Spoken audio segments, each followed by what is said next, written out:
Now, let's take the derivative of tangent of x, and this is the same thing as sine of x over cosine of x. But this is the same thing as sine of x multiplied by 1 over cosine of x. And due to the negative exponent rule, this is the same thing as sine of x multiplied by cosine of x to the negative 1 power. Now there's two things we need to apply to this function. First, the product rule. So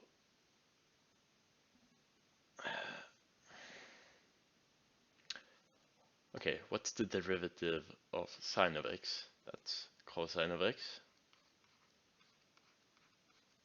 multiplied by this as it is, multiplied by cosine of x to the negative 1 power. Now plus sine of x multiplied by the derivative of this thing. But we need to apply the chain rule to this because it really is a function nested within another function, times negative 1 times cosine of x to the negative second power due to the exponent rule. And now let's multiply by the derivative of the inside. As we've already established, the derivative of cosine of x is the same as negative sine of x. Well, what do we have here? Cosine of x multiplied by cosine of x to the negative 1 power is really the same thing as cosine of x divided by cosine of x. This could be simplified to 1, but let's not do that. Okay, a negative times a negative is a positive, so these two really cancel out.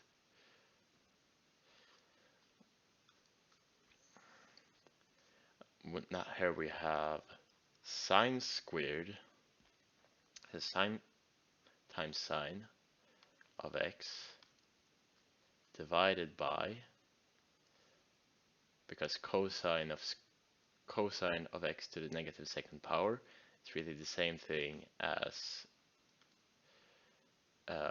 1 over cosine squared of x. Let's just write it as this instead, divided by cosine squared of x.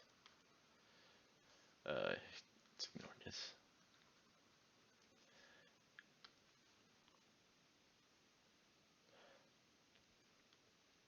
And let's just multiply both sides by cosine of x on this side, so everything can be written as a single function, as a single fraction, I mean. Then we have cosine square of x plus sine square of x divided by cosine squared of x. And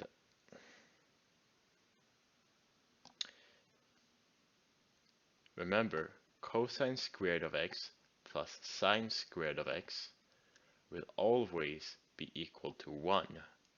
So this is equivalent to 1 over cosine squared of x. And this really is just the same thing as 1 divided by cosine of x multiplied by 1 over cosine of x. But do we recognize this? What is 1 over cosine of x? Yes, this is just the same thing as secant of x multiplied by secant of x. So this is equal to secant of x squared. And there you have it. That's the derivative of tangent of x.